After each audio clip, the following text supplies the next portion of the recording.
asalaamaaleykum wa rahmatullahi wa barakaatuhu.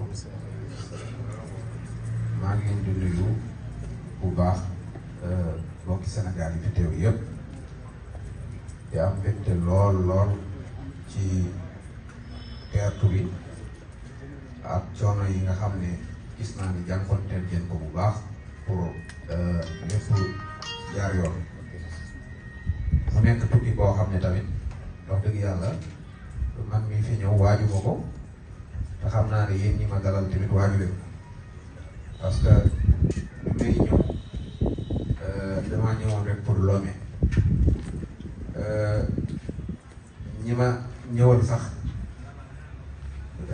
loi yi waxante woon naa ak ñoom wax dëgg yàlla dama ko violé parce que démb ci la bokkoon te dew ma parce que dama doon dem Ghana tey jii yàlla xam na ne ñoom sax ñoo ma biñ oto bi ma indi yaakaar naa ñi ma gëtoon gis nañ ma doon changé oto parce que dañ ma boolewaat ak beneen oto pour su ma noppee rek mu yóbbu ma directement ñoom duñ ma soxlaa jéem na maa xëy sax mu may saraxu pour ma woo leen ne du ma mën a ñëw ma ne ko nag loolu du ma ko mën a def parce que nag moom kii la bokkul Pastef ma ne ko nag ngir waa Pastef nag bu ñu ñëwee fenn bu ñu gisee suñ bokki Pastef rek dañuy jàmm ne moom dama laa jàmm il faut ma dem gis patriote yi waxtaan ak ñoom ba pare doo ko mën a ñëwaat donc tey jii dañ doon waroon def añ wala xaw ma nu mu tuddati pour sargal mais wax dëgg yàlla dama leen ne rek nañ ma ko jéggal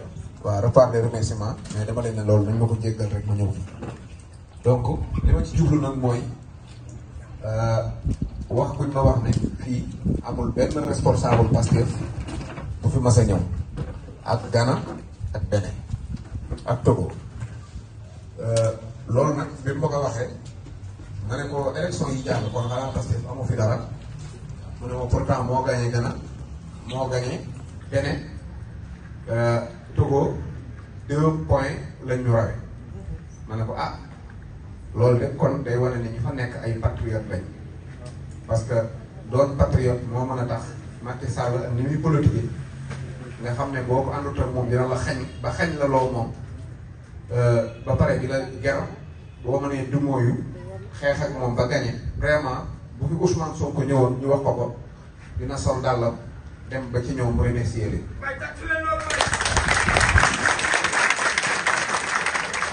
waaw kon nag donc comme man maa ñëw yëg naa ko dinaa sol sama dàll ma ñëw ma dem ba ci ñoom ma wax leen que ne li ngeen def lu rëy la te yëg nañ ko te dinañ ko revenir incha allah mënuñu leen koo fay waaye dinañ fexe ba li ngeen di xaar ci ñoom du ngeen réccu coono bi ngeen doon daj koo fan incha allah leneen li nga xam ne wax nañ ma ko ca Togo ak fii ci Bénin daanaka boo ko xoolee rek problème mu këyit daf ci ëpp doole moo tax sax bi kii di wax ma ne ko xanaa parce que Ghana même ñoom Côte d'Ivoire la ñuy dem pour wuti carte passeport loolu nag boo xoolee dañoo am ministre des affaires étrangères bu tudd Soxna Yacine Fall mais boo dégloo yaa ngi ci dégg ñu toftal ci intégration africaine kon jàpp naa ne bari na lu ngeen di jooy fii ñu ngi ci biir programme bi parce que jàpp naa ne ku bëgg a intégrer sa mbokki africain kooku da ngay njëkk a intégrer say doomu réew ba noppi te nit juddu bëgg papier mënu koo am loolu du intégration nit nekk ci am réew soxla passeport boo xam ne loolu maanaam réew moo ko yoreel maanaam loolu du ay du lu war a masla réew mi moo ko moomal da ko war a jox parce que devoir la ci moom maanaam lu obligatoire la mu yor ko donc kooku moom dama leen di wax du ma leen wax que ne passeport bu ko bëgg da ngay toog fii ci beneen am ko waaye bu soree ba sori xaw ma Togo lay doon wala beneen parce que nekkam ambassade yi benn la mais en tout cas bëgg passeport moom di dem Côte d'Ivoire loolu moom di jeex na ci ñetti dëkk yi incha allah ma def te loolu moom te ma egg Sénégal Yacine Fall moom maag moom benn lañ dinaa dem ci moom dinaa ko wan vidéo yii may wax ak yéen parce que moo tax ma di ko filmatu dinaa ko wan te dinaa ko topp ba mu yombal passeport partout Afrique fu ko nit bëgg réew ma nga nekk wala boo demee ci ambassadeur ba nga am ko fa ci nam gën a gaawee am nam gën a yombe incha allah waaw li ci des tamit mooy lu jëm ci Pastef gis naa fi Pastef bu mat sëkk boo xam ne xam naa ne Ousmane Sonko sax yëgu ko Ousmane Sonko yëgu ko ku mel ne Ngagne Demba Touré nga xam ne moo jiite GPS xale yi tamit xam naa ne yëgul loolu waaye incha allah comme yëg naa ko rek jàpp leen ni président Ousmane Sonko yëg na ko incha allah vidéo yii ma jël nii laa ko koy wane dinaa ko envoyé te incha allah dinaa waxtaan ak moom ci problème yi ma fi fekk xamal ko li ma fi wax yëpp te xamalaale ko sax Ousmane Sonko mu ndaw bi ma fi dégg incha allah xam naa loolu moom tamit lu neex la di nuyu coordonnateur bi to dend ak man muy Sagna jàmbaar la di nuyu tamit sëñ bi Taal nga xam ne mooy jiite kër sëñ Touba di jiite tamit di nuyu sëñ Wade bi jiite doomi Sénégal yi nekk fii lii rek war naa jur benn yaakaar ak teewaayu sama najaay jële nga xam ne moo fi teewal sëñ Moustapha Sy di waa Pire ak soxna si Ka mi fi teewal waa PDS gis nga lii ci ginnaaw maanaam 2 mois ci ginnaaw rek ku ko bëggoon Macky Sall daana yor million wala milliard bëggu ko te mënu ko am mooy jël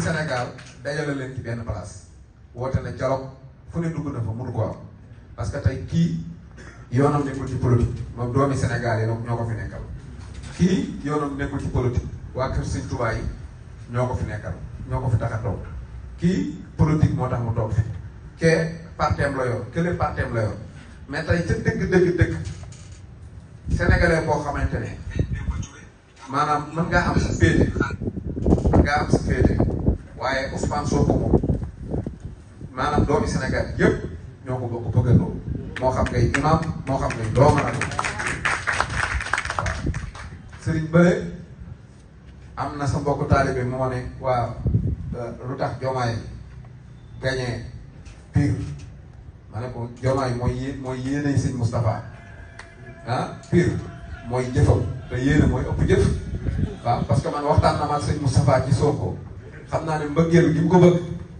mu wër noonu bu wérdee balaa moo ñaanal Aliou Mamadou Dia day njëkk a ñaanal Ousmane booba Sonko mi ngi ci digg jafe-jafe ma ne ko waxtaanal ma ne ko may waxtaan ak ma ko sëñ bi mbir mi métti na de mu ne waaye jàmm dong ci mujj dinaa xeexal Macky Sall ba mu jóge fi nii la ma ko waxee ci biir néegam kon loola mu ma waxoon xam naa ne jógu ci dafa nekkoon ne devoir am parti am candidat waaye xam naa ne candidat dëgg moo nekkoon Ousmane Sonko kon tey boo ñëwee teew fii loolu lu baax la di nuyu soxna yi fi teew yëpp soxna Didi ak soxna si Lo ak maire Yaayi Sonko ak mboolem ñi fi teew ñëpp di nuyu soxna Alimatu ñi ma àndal tey nag moom heureusement damaa daaliwul sama walis ba mais kon du ma dellu Togo ba fii laay toog te xam naa ne moom beneen moom moo dàq Togo foofu beneen nag sérieux nag beneen nag moo dàq Togo moo dàq Ghana waaw xanaa kay sama walis ba daa fàtte foofa waaye bu ma daaliwul ba di si moom dama naan la demal bàyyi ko waaw di leen wax tamit incha allah fii mooy réewu daaw bi maanaam sëñ Tuubaa ñëw na fi wax na dëgg lim na ko sax ci aya sabilillah inde ci yow kon bis boobu ñu fi amal tamit incha allahu taala dinañ ci fexe ba bu ñëwatee naa ko yëg dinañ fexe ba teewee ko incha allahu taala te loolu itam suñu bopp jigéen di leen wax tamit des na ay élection yoo xam ne jàpp naa ne amoo ci benn xalaat xam-xam waaye xam naa ne mën naa nekk dinañ am élection yoo xam ne législative lay doon pour jox Bassirou Diomaye Faye majorité bi parce que li mu dig Sénégalais yi ay réforme moo ci ëpp doole parce que justice bi baaxul yu baree bari ci alalu askan wi loi moo koy dugal foo xam ne waru faa dugg nit ki sàcc ko waaye loi mi ngi mel ne apartheid yi amoon Afrique du Sud loi moo mayee woon loolu kon dafa am loi yoo xam ne loi bi ci boppam moo baaxoon kon pour mu mën a faj réew mi ni mu ko bëgg a faje dañ koy jox ensemble ba loi bu mu bëgg mu dugg fa mu jàll parce que ku ne xam ne ne homosexualité yu baree bari dañ ko war a xeex ak état doole jëm yor président doole jëm yor ak budget bu fort bi état am yooyu yëpp ak caisse noire ak yu bari dañ ko war a dindi waaye nag loolu waxi kese dindiwu ko faaw ab loi ngay dugal assemblée nationale mu dugg fa bi Ousmane Sonko di dindi di wax ne ku nekk député doo nekk maire ku nekk maire ko doo nekk ministre loolu boo gisee defuñu ko loi sax Ousmane Sonko appliqué ko parce que xam na ne loolu bu ko bëggoon a def ab loi actuellement yóbbu ko assemblée nationale député yi di bañ parce que député yi ci bari ay maire lañ ba noppi nekk député. ma buuba fii la jógee Togo comme aventurier la woon comme yéen daal di ñëw ca dëkk ba pour nekk ministre ay Aliou Sall ñoom ñëpp ci bitti lañ nekkoon après bi ñu leen faree lañ ñëw donc kon kenn ci yéen ñi moo nekk ca palais ba kenn ci yéen ñi moo nekk ministre kenn ci yéen ñi mooy nekk député kenn ci yéen ñi moo nekk ci tribunal bi àtte amul sénégalais bu nekk ci bitti ak sénégalais bu nekk ci biir sénégalais rek moo am waaw te ñu nekk ci bitti sax boo xoolee am jom ak am fulla ak rëy aw fit moo leen fi indi waaw parce que Sénégal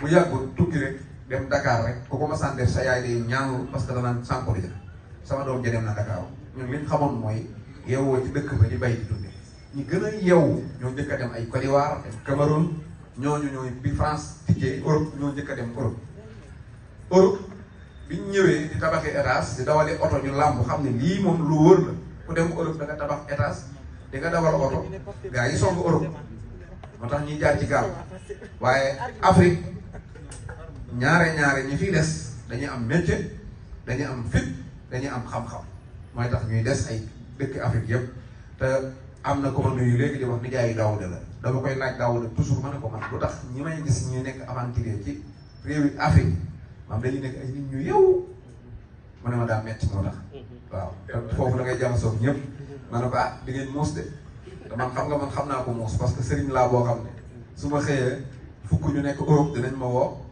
fukk ñu nekk Afrique danañ ma woo ki nekk Europe bu wootee day wax soxlaam mën naa wax ba mu jox ma xaalis waaye ki nekk Afrique moom damay indil waxtaan woo xam ne dama koy fàttee laaj xaalis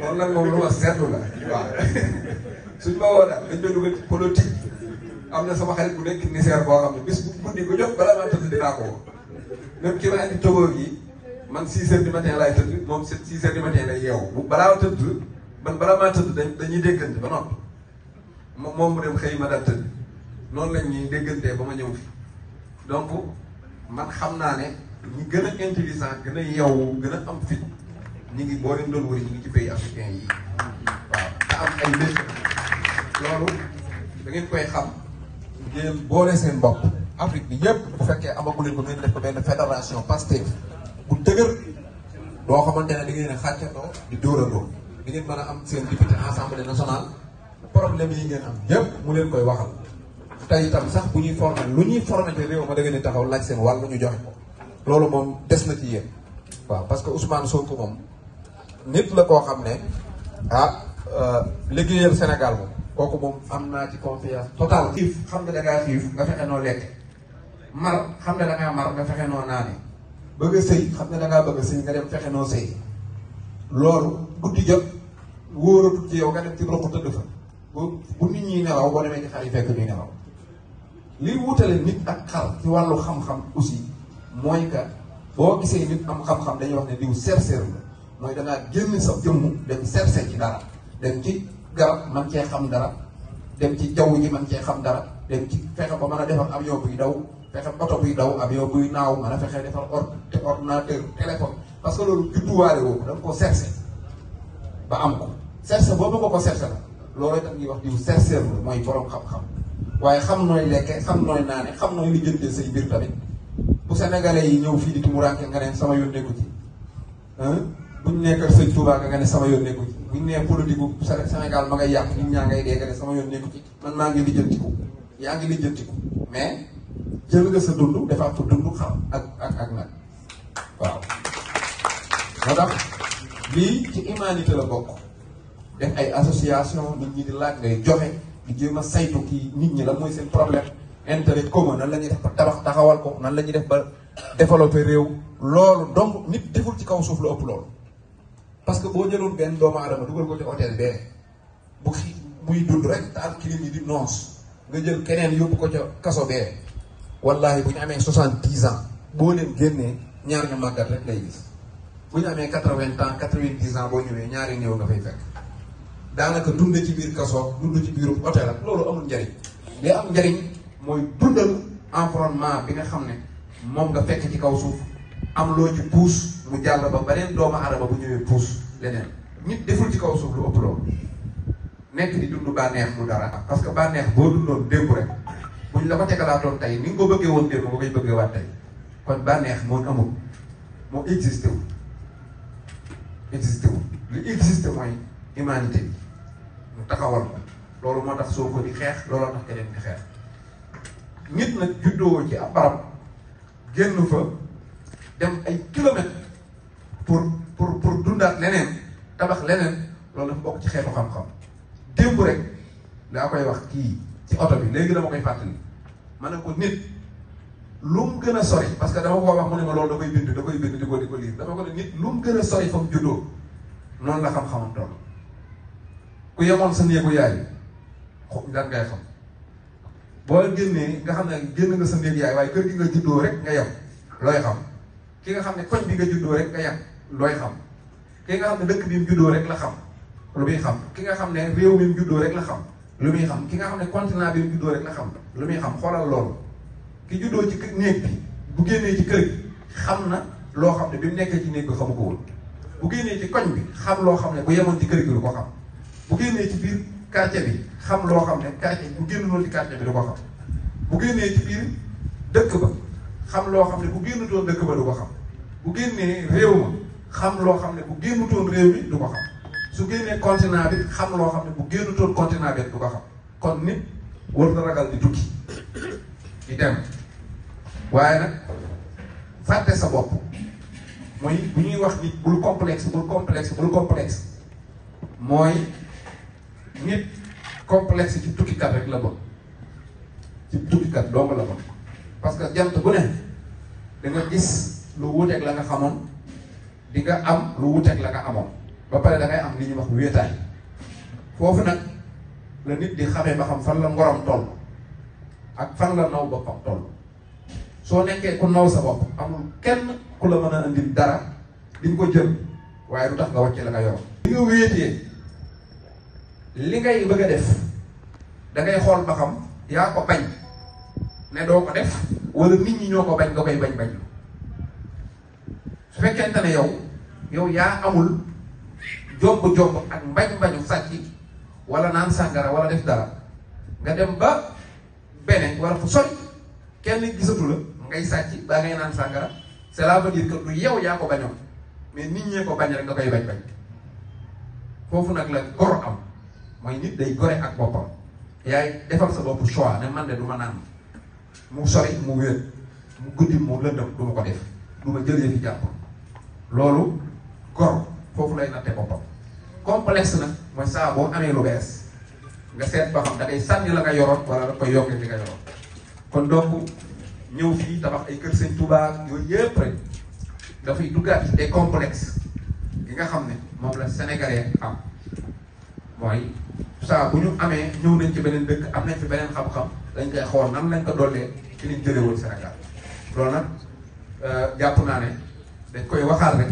pour soññu leen ak gën leen a xamal ne doomu aadama mission dafa kawe dafa sori donc looloo tax rek tukki am bu tukki amee tàmbali dara bëgg mu dem loolooy tax nit dem toog boo toogee mooy tax nga dem ba am yeneen njaboot sax yoo xam ne day am métissage maanaam ci réew mi nga jóge ñëw fii takk soxna fee yooyu yëpp mënul waaye na doon yow rek na doon yow sénégalais yaa bëgg njaboot ci beneen waaye bul nekk koo xam ne da ngaa béninoisé sa bopp wala nga tubaabisé sa bopp donc loolu buñ ko xamee rek dinañ mën a continuer li ñuy def lépp te Ousmane Sonko li muy woote mooy lii may wax nii rek waaw incha allah kontaan nañ bu baax nag ci teewaay bi dinaa leen nuyu Sanjoogu dinaa leen nuyu Baye Assane Mesere ak seen Mara Niass ak mboolem ñi ma gars yi di laaj suba ba léegi soxna yi tamit ceeb bi neex na lool wax dëgg yàlla kontaan nañ baax sant Diop nekk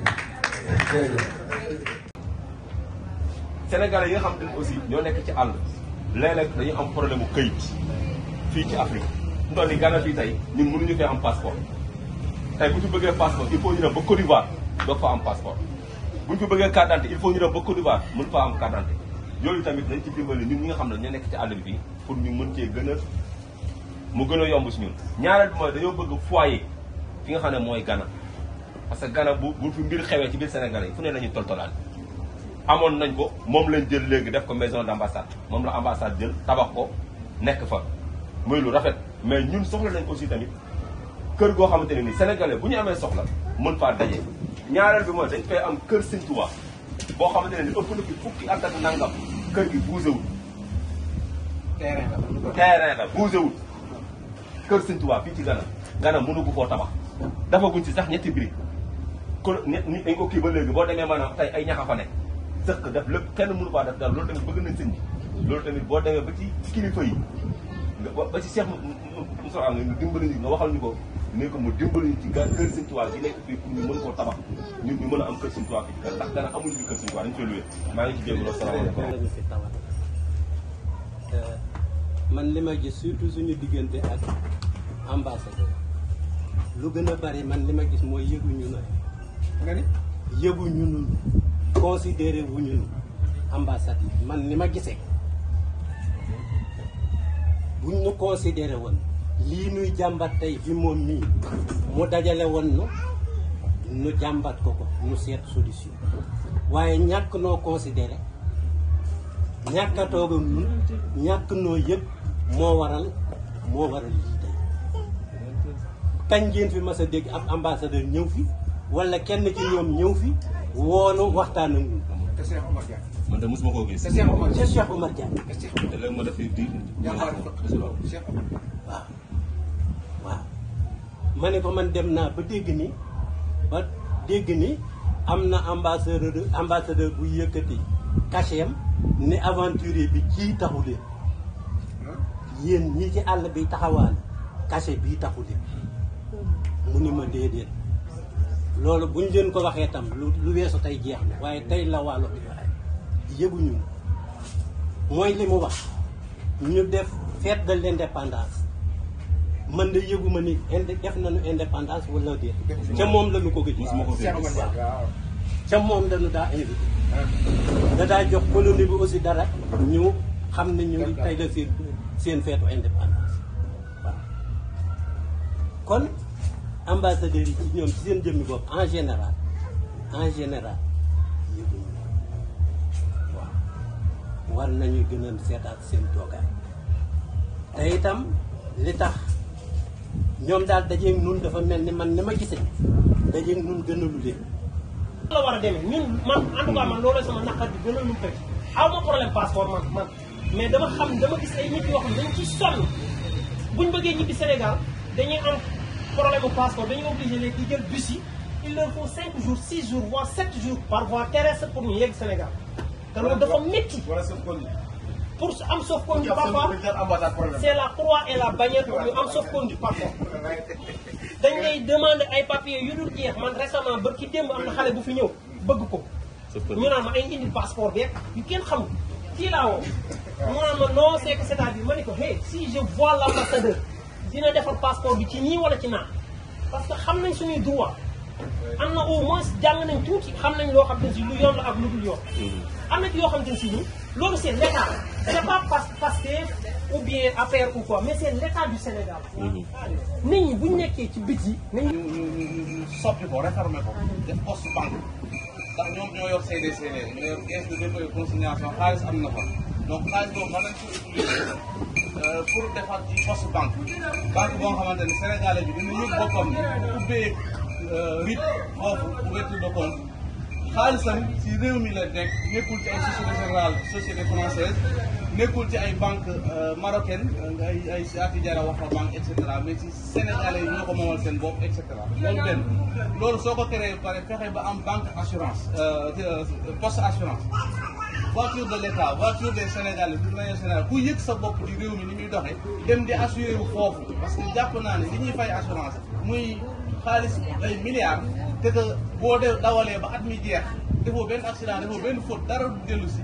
moo tax nañoo xool lu ñu ko réformé te loolu desaat ci réew mi muy xaalisu Sénégal poste mën na loolu poste transport GP yi ngay gis nit ñi di ko def cag-cag et cetera désorganisé nga xamante ne dañ la naan tey dañuy nattuñu jàpp naa ni poste mën na organiser wu déployer wu dans toutes les régions du Sénégal dans toutes les communes et même dans les autres pays ndax am nañ Air Sénégal donc war nañu maanaam fret buy gérer wàllum livraison et cetera am nañ aussi Dakar Dem Dikk di flotte de l'État am na Sénégal Dem Dikk donc soo Sénégal Dem Dikk dañuy dugg desservir pas mal de pays donc wàllu woowu rek mënees na cee def aussi beneen liggéey ci xaalis donc poste banque poste assurance poste transport waaye aussi poste mobile dem ci ni Mbacke yu fay amee une société de téléphonie nga xamante ne dafa loolu la ñuy wooyee MVNO mobile virtuel mobile yi nga xamante ne doo am sa installation bopp da ngay jaar ci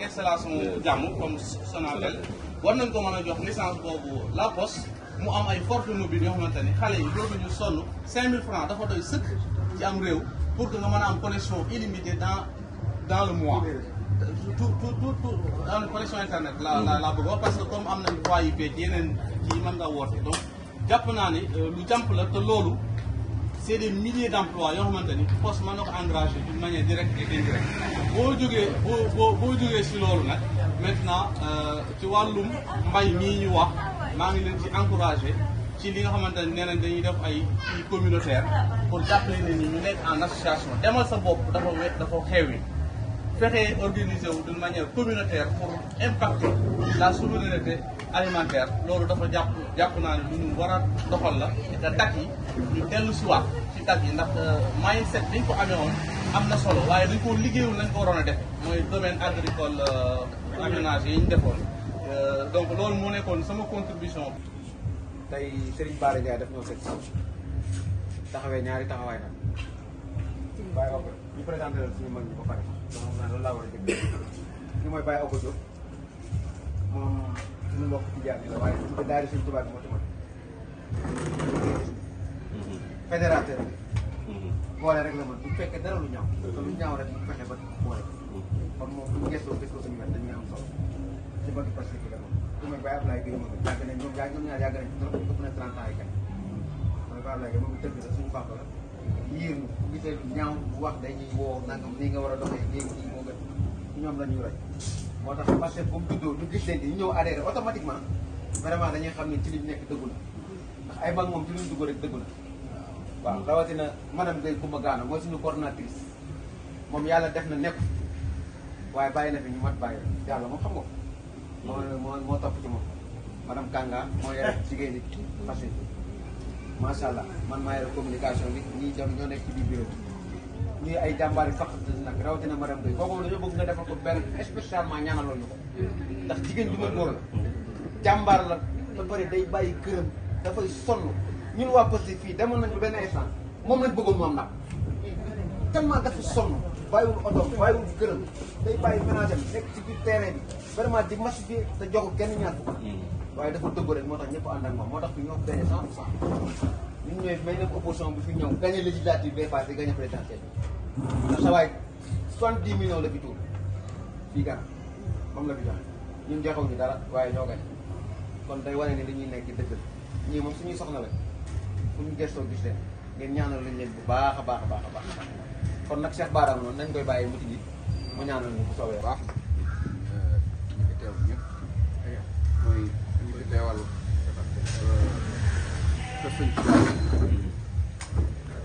kër Sëñ Tuubaa gi mooy diine ji rek moo ko waxee kër Sëñ Tuubaa gi rek war naa kër Alaaji Maalik bi mooy ñi nga xam ne wàllu diine moo tax ñu dégg ma ñëw fi maa ngi leen di nuyu bu baax suñu ñi nga xam ne tamit xëy na suñu ay politiciens waaye ay sénégalais lañ yoo xam ne dañuy bëgg tamit def lu baax. ma déggee ñoom tamit ñëw nañ fi waaye di gërëm ñi nga xam ne nag ñoo waral visite bi muy waa parti Pastef les patriotes bu Ghana nekk fii ci capitale bi di Accra. li ko tax mooy maa ngi jégalu nag parce que yoon wi suba moo waroon a nekk ndaje mi parce que ci la sénégalais yëpp di am jot pour mën a ñëw recevoir mais man démb ci midi laa waroon a quitté delluwaat Sénégal démb ci àjjuma mais dañ ma wax que ne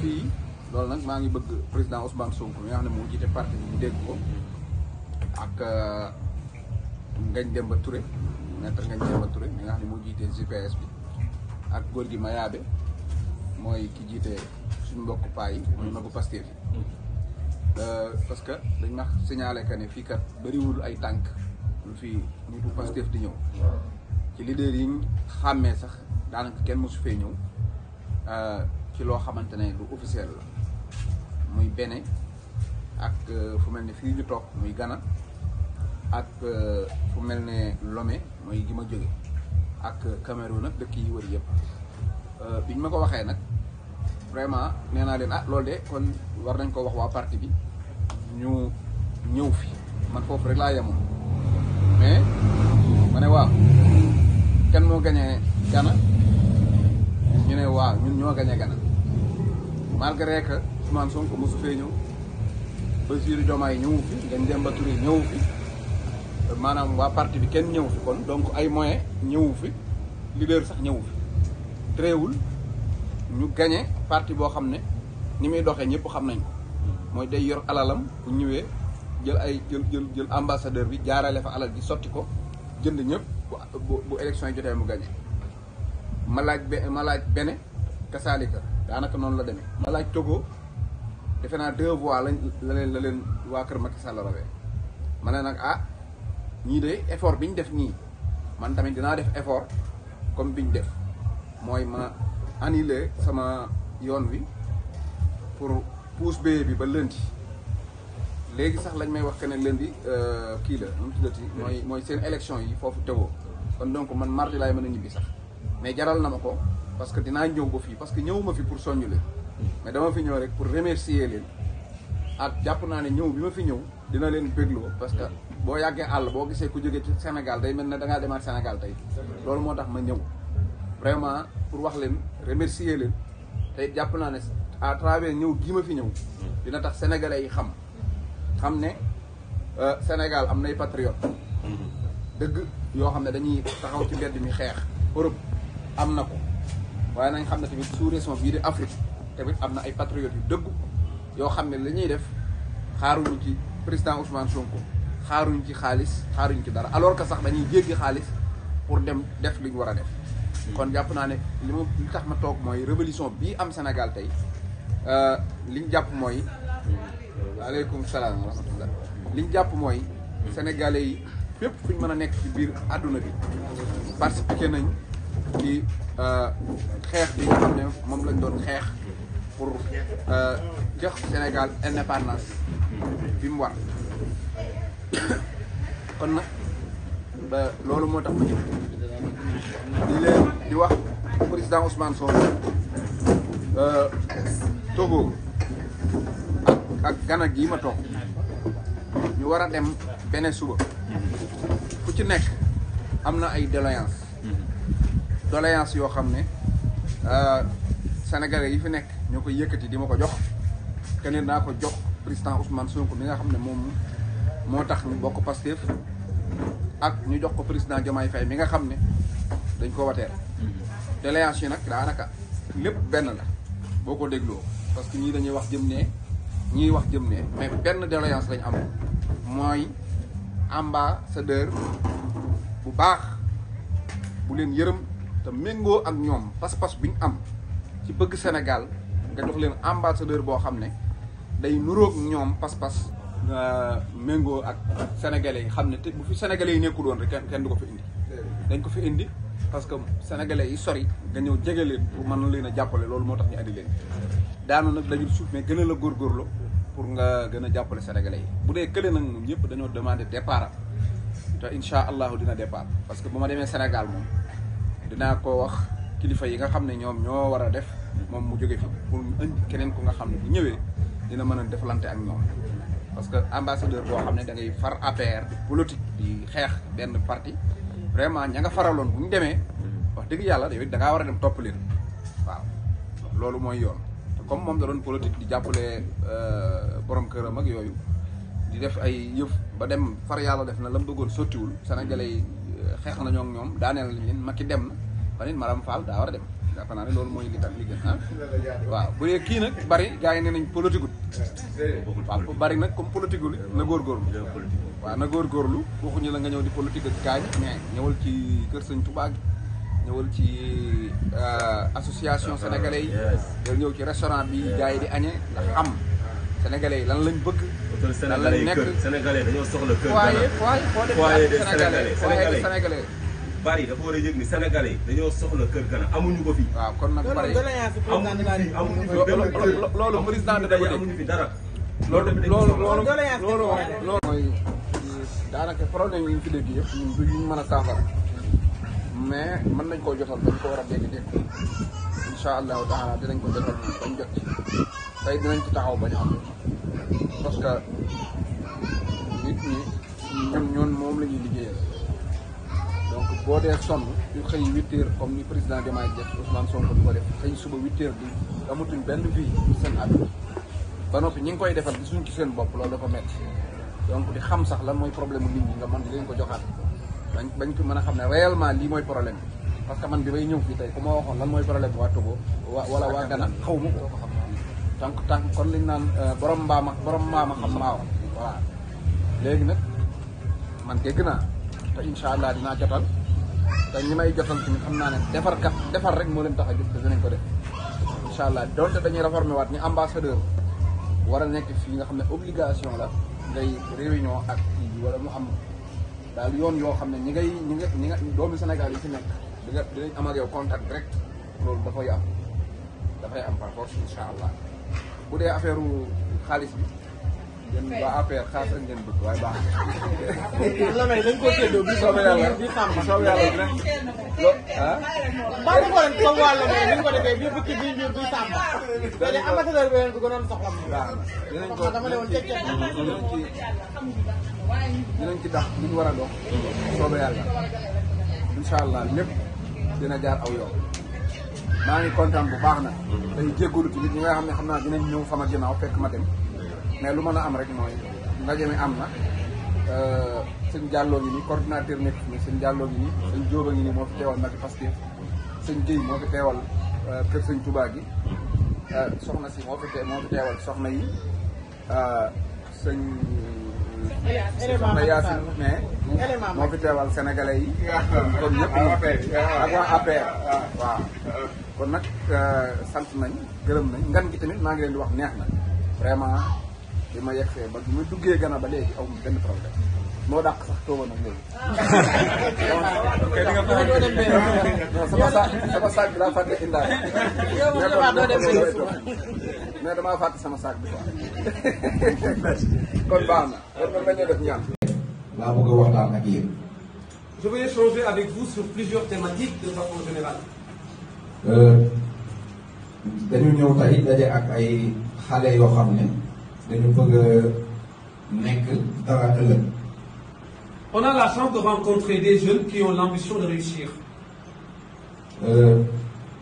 Réussir nag bu ñu ko waxee kooku ci nit am d'abord lay nekk. La réussite est d'ordre individuel d'abord, moi-même.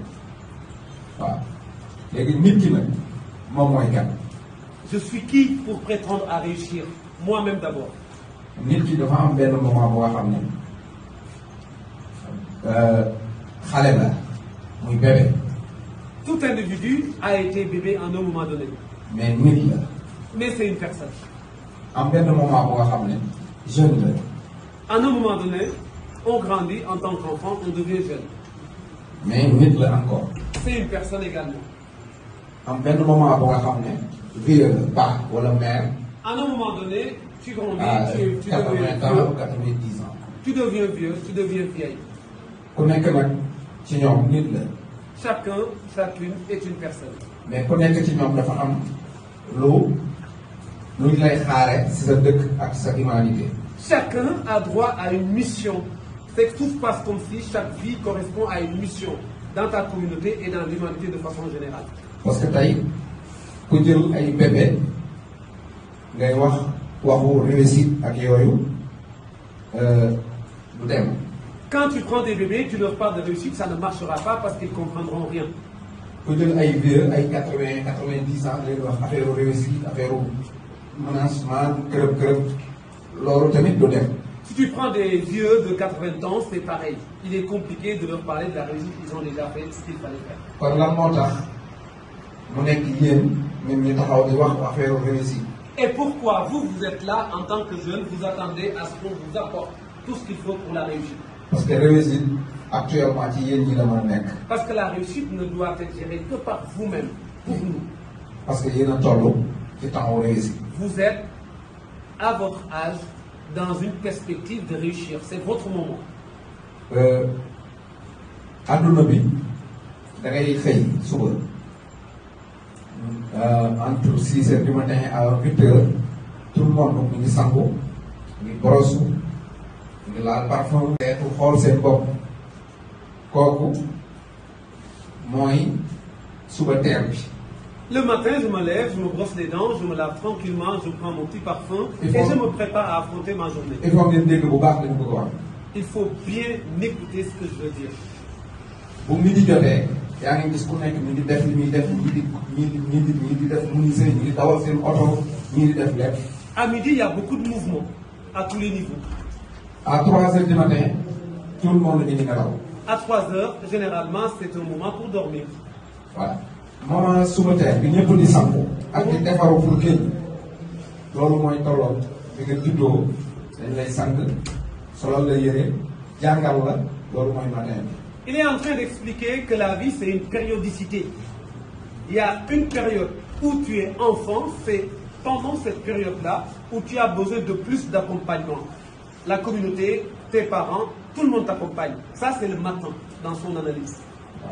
amul kenn ku nga xam ne da ngay yeewu rek nga génn dem sa yoon. Donc, tu ne peux pas te lever tôt le matin et tu pars. Tout se passe comme si. Il veut dire, étant enfant, tu ne peux pas tout faire pendant cette périodicité. kon donc nit bu yeewu rek génn dem liggéey il faut mu defar boppam. Donc, on ne peut pas se lever juste pour aller au travail. On se prépare pour aller au travail. Prendre sa douche, se brosser les dents, se rendre beau ou belle, prendre son parfum, y aller. Je suis en train de vouloir penser qu'il est en train de vous dire rien ne se fait tout de suite avec un résultat confortable. Il y a un chemin que nous devons prendre, étape par étape. Le succès viendra plus tard. su bëccëgee da ngay gis nit buy dawal oto du taal làmpoon su nekkee néegam du taal làmpoon suy dox du soxla woon lumière parce que ñu ngi ci digg bëccëg. Il le symbolise à travers la vie. Lorsqu'on est en début d'après-midi, on n'a pas besoin de la lumière. Quand je conduis ma voiture, je n'ai pas besoin de la lumière. Mais la nuit, j'en ai besoin pour éclairer la voie afin que je sois en sécurité et protéger les autres. loolu mooy fi ngeen toll nii. Là, c'est votre période actuellement. yéen a ngi gis ni ngeen bëgg a gisee. Vous êtes en train de voir tout ce que vous avez envie de voir. yéen a ngi dox ni ngeen bëgg a doxee. Vous êtes en bonne santé et vous êtes dans la perspective de réussir. lépp lu ngeen bëgg a def yéen a ngi koy def nii. Donc, vous avez tout pour y aller. mais bu journée bi avancé da ngay gis ne léegi dafa lëndëm kuy dox da ngay bëgg a nuyu kuy xool da ngay taal lamp loolu mooy boo demee ba si kanam tuuti rek li nga mën nii yëpp dootoo ko mën a. En fait, il est en de votre vie. Vous avez l'énergie, la force, le courage à travers la journée. Il n'est pas encore nuit. Parce que quand il fera nuit, vous avez besoin de lumière. C'est que tout se passe comme si s'il fait nuit, vous êtes vieux. Vous n'avez plus de force. S'il fait nuit, vous avez besoin de torches. S'il fait nuit, vous avez besoin d'autres éléments pour marcher. Comme il est jour, vous avez toute la force qu'il faut, toute l'énergie qu'il faut. Mobilisez-vous pour réussir. Pendant cette période précise. N'attendez pas plus tard, parce que si vous devenez vieux, ça devient beaucoup plus compliqué pour réussir. Voilà. guddi boobu bu gënee avancé tuuti rek koo woor day fekk ñu ngi nelaw kon gis nga télé boobu après mooy 3 heures du matin mooy ñëpp dañuy moor. C'est-à-dire tout se passe comme si cette période vous échappe et que vous attendez la nuit, vous ne pouvez plus rien faire parce qu'on dort. Tout se passe comme s'il est en train de dire, vous avez 20 ans, vous ne profitez pas de votre vie et vous attendez, pour réussir bien évidemment, et vous attendez d'avoir 40 ans pour vous bouger à réussir. Il fera un peu tard pour réussir en tout cas les ambitions que vous êtes fixées. Dormir, c'est mourir. Donc je pense qu'il veut dire, profitez-en tout de suite et maintenant, il ne faut pas se projeter pour demain sans action d'aujourd'hui. Pour xam importance di jàng am. Connaître l'importance du savoir. Kii jàng moment bii soxla ngeen lépp ba mu des seen i tànk. Une personne qui est en train de faire des études a tout besoin sur ses pieds. day toog mu ngi xool. Ah oui, quand il est là, il observe. mu ngi déglu. Il écoute. mu ngi wax. Il parle. mu ngi bind. Il écrit. nit bu juddoo pour wax la importance bi yàlla jox xam-xam nit bu juddoo lépp lu mu judduwaale daf koy mën a utiliser ba mu des ay tànkam. Il est en train d'expliquer, même si on prend du point de vue, en tout cas spirituel, quand un bébé vient de naître, il peut tout utiliser sauf ses pieds. day lekk. Il mange. day xool. Il regarde. day dégg. Il entend. day jël loxo. Il peut prendre. Donc il faut expliquer que il mais pas marcher. Mais il pourra pas marcher. Parce que marcher dafa war a xaar. Donc pour marcher, il faut un temps déterminé, étape par étape. Voilà. Mais par contre, il utilise tous ses autres attributs pour manger avec sa bouche, avec ses oreilles, il peut écouter, et ainsi de suite. Donc le terme de marcher, il peut aller aux toilettes, en tout cas il vit. Tout, sauf les jambes. Sauf marcher, donc les jambes ne sont pas utilisées étant bébé. moo tax moment bi ngeen toll da ngeen di toog pour xam. Pendant cette période précise, asseyez-vous tranquillement, mettez-vous dans cette posture de ramasser beaucoup plus de connaissances pour préparer votre étoffe de réussite. Mais boo xasee ba xam ba pare. Une fois que tu as toutes les connaissances qu'il faut, léegi nag demal. tu peux partir. demal fépp. Tu peux partir partout. Parce que ñaar buñ tolloo xam-xam ki dàq tuuti moo la ko xam-xam. Si deux personnes ont la connaissance, l'autre qui voyage beaucoup a plus de parcours méritant, a plus de connaissances, a plus de chances de trouver. ñaar buñ tolloo wërsëg. Deux personnes ki dàq tuuti après da koy ëpp wërsëg. Deux personnes qui ont la même chance, le plus chanceux c'est quelqu'un qui voyage plus. Donc allez-y, découvrez d'autres environnements. Voyager peut-être quitter son quartier pour aller dans un autre quartier. Voyager signifie quitter sa ville pour aller dans une autre communauté. Une fois que tu as les connaissances, elles sont acquises, ouvre-toi, voyage, vas-y rencontrer d'autres communautés, c'est important. léegi nag mu dem ci kon pare naa si nit ki ci boppam léegi li nga bëgg laa bëgg a wax. Maintenant, moi-même en tant qu'individu, si je veux développer mon ambition, que dois-je faire? C'est comme s'il nous apporte un développement personnel pour nous préparer à réussir avant de parler du projet. li nga bëgg il faut nga xam ko d'abord. On ne peut pas aller échanger avec les gens sur quelque chose qu'on ne connaît pas.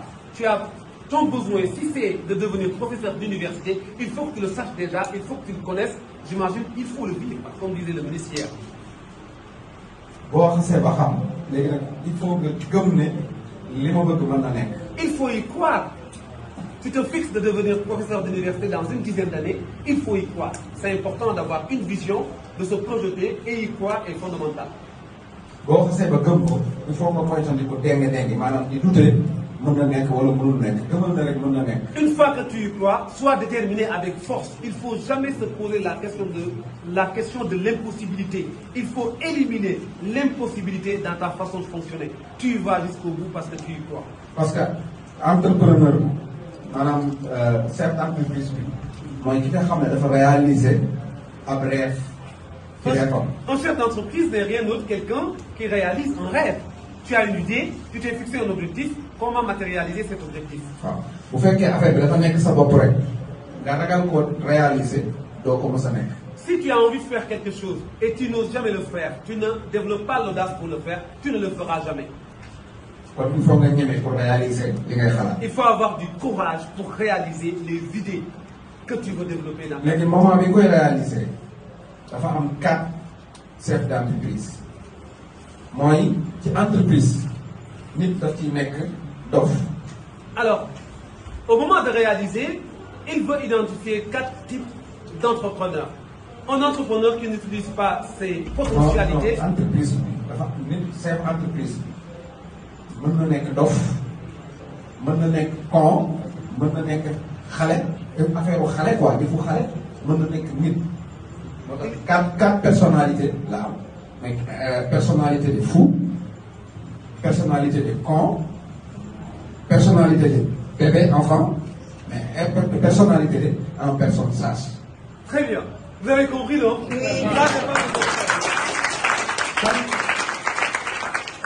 Quand on dit, quelle personne que, en personnalité con? Moi, je me réalise ma rêve en 100% comme un con. Quelqu'un qui estime qu'il peut réaliser son rêve à 100%, il peut l'affecter comme le profil de l'entrepreneur qui est con. Parce que pour définir des réussir 100%, pour essayer 10, après des laisser. Alors, donc, je comprends maintenant. Il veut dire en fait, lorsqu'on fixe une ambition, c'est vrai, on croit à la réussite. Mais tout de suite, si on est obnubilé par le résultat de 100%, une fois qu'on a un petit échec, on peut baisser les bras. Donc, il est important de nous donner la philosophie sur le réalisme, la réalité du terrain. Il faut accepter que toute chose, il y a un risque d'essai. Donc, il faut qu'on accepte tout de suite, lorsqu'on veut atteindre un objectif, il peut y avoir des obstacles sur lesquels on doit travailler pour trouver des solutions. Quelle personne qui est un fou? La personnalité qu'on peut affecter d'une personnalité qui est folle, il est en train de nous expliquer sa définition. Moi, je connais que affaire bi maanaam damay xam ne li may def dinaa ci am perte 60%, mën naa ko réussir 40%. kooku boo duggee yow dof. Imaginez, je suis au courant que je perds dans une activité 60%, tout de suite je le sais, et je vais gagner que 40%. C'est le tempérament d'un entrepreneur qui est fou. Parce que ce risque à 60%, c'est à 40%. Quand il rentre, c'est fou. Donc ce qui veut dire vous-même, lorsqu'on l'analyse dans votre quotidien, il est important de faire des choix judicieux qui peuvent vous permettre d'avoir de bonnes retombées au fur et à mesure que vous soyez dans cette posture d'étudiant et d'une personne qui veut réussir plus tard. Moi, qui est immature, une entreprise qui est immature, se fait comme enfant. Voilà. Comme ça. Une entreprise qu'il considère comme immature, qu'on peut affecter la qualité de bébé. Moi, qui gagne 50%, qui perd 50%. Quelqu'un qui gagne. Là, vous avez compris, il faut continuer. Tout le monde quand il connaît, c'est gagne 50%, qui perd 50%, c'est fait en exhibit. Donc, comme 4. C'est comme la loterie alors. La loterie. Très bien. Seulement. Même chef d'entreprise, on a beau dire à la loterie. Un chef d'entreprise doit avoir une raison, ne peut pas se projeter à la loterie. Il doit avoir de bonnes dynamiques, de bonnes réflexions, j'imagine, pour réussir son ambition entrepreneuriale. Quand moi, bon chef d'entreprise, qui est le chef d'entreprise qui sache, qui est mature, qui est vrai, un responsable? Qui est le vrai entrepreneur? En tout cas, les qualités dont tu veux développer, dont tu nous as fait part hier, je peux reconnaître mes très chers amis, Fulgence et Patience, comme de vrais entrepreneurs avec un projet abouti, avec des résultats convenables. Moi, risque gagné 70 à 80%. Risque perd à 40, à 30, à 20%. Donc il est en train d'expliquer pour tout projet le chef d'entreprise. Risque gagné bi. moo gën a ëpp. risque perte. maanaam ngay doog a dugg foofu la dugg baaxee ko. Oui, donc je vais reprendre dès le départ. Ça, il est en train de dire, comme tu as ta vision déjà, tu t'engages à réussir, tu as le courage, donc tu as évalué ton projet et tu mets des actions qu'il faut pour réussir. Dans ce cas de figure, tu as plus de côté positif pour réussir et si tu arrives à 60% déjà, c'est bien. Le 40% d'échec, il est là, ce sont des obstacles, tu peux même y travailler un jour, tu peux arriver à 80%. Donc j'ai interprété finalement ce qu'il veut dire. Même boo demee mu nekk 60% nga dugg après nga échec da ngay xam que ne def nga li nga waroon a def mais da nga échec. Mais des fois, par exemple, un étudiant qui prépare son examen, il s'est bien donné, il a bien travaillé, il a fait ce qu'il faut faire, il s'est fixé de pouvoir obtenir son diplôme. Finalement, il a réussi une partie. Pour lui, il est fier de l'étudiant parce que tout simplement, il s'est donné à fond. Donc, il faut l'action. léegi réussir nag ci ñaar rek la mën a nekk compétence ak expérience. Pour réussir, il nous faut deux choses. Et vous les avez bien entendu. Compétence ñun ñëpp ñoo ko am. Il faut dire les deux choses. Les deux choses, c'est la compétence et c'est l'expérience. Pour votre information, lorsque le ministre va prendre la parole, comme il comprend mieux le Wolof que moi, c'était prévu à ce que je lui dise de ramasser. Ak expérience nit ñëpp ci loolu lañ daje. Donc tout le monde.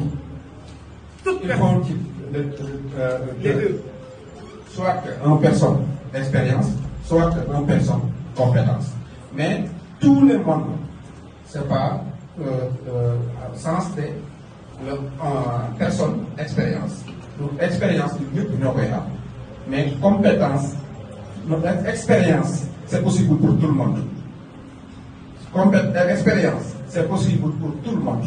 Mais expérience, c'est pas possible pour tout le monde. compétence. Compétence. Ñun ñëpp ñoo am compétence. Mais ñëpp mën nañ am expérience. Tout le monde peut avoir de la compétence. Et la compétence, elle est accessible à tous et à toutes. Maintenant, l'expérience. Expérience, c'est possible pour tout. Tout. Donc, toute personne peut imaginer aller vers la recherche de l'expérience en y mettant du chien. Mais compétence nekkul pour tout le monde. Maanaam du ñëpp ñoo koy am. Expérience mooy li ma bëgg a wax mooy comme tey nga am compétence su réussir lu mel ne tey Michael Zuckerberg Facebook benn marque nga am benn marque booy jaay àdduna bi su koy jënd comme Facebook comme YouTube comme iPad loolu expérience la. Donc, comprendre expérience moom mooy tax nga mën a defar benn compétence mooy tax nga mën a defar benn marque Facebook mën a defar benn téléphone iPhone comprendre mais expérience nag mooy ku nga xam ne mën na bañ a am marque mën na bañ a am dara mais dafa am expérience ci benn affaire ci dem. alors, donc, je vais le schématiser comme ça. Tout à l'heure, on était en discussion, M. Sow disait, en fait, lorsqu'on atteint un certain niveau professionnel, on n'a pas besoin qu'on nous cale sur la spécialité. Ah, je vais accueillir ma tata Monique. Ta.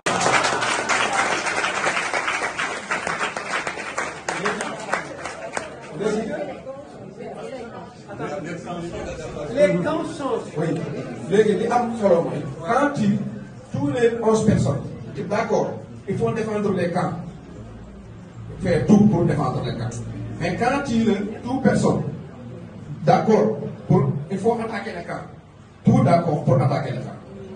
Oui, mais ta expérience ta avis personne n'importe pas il faut d'accord pour intérêt commun. Quand tout le monde d'accord avec une chose, d'accord. Non, ne dis pas, non, hier, moi je dis, hier, non. Quand tout le monde qui dit attaque. Quand tout le monde dit reste. Une personne, comme une équipe de football, il y a des yeux, il y a des oreilles, il y a des bouches, il y a des expériences, il y a des cœurs. Quand tu cœur d'accord, l'expérience n'est pas d'accord, une équipe n'est pas compatible.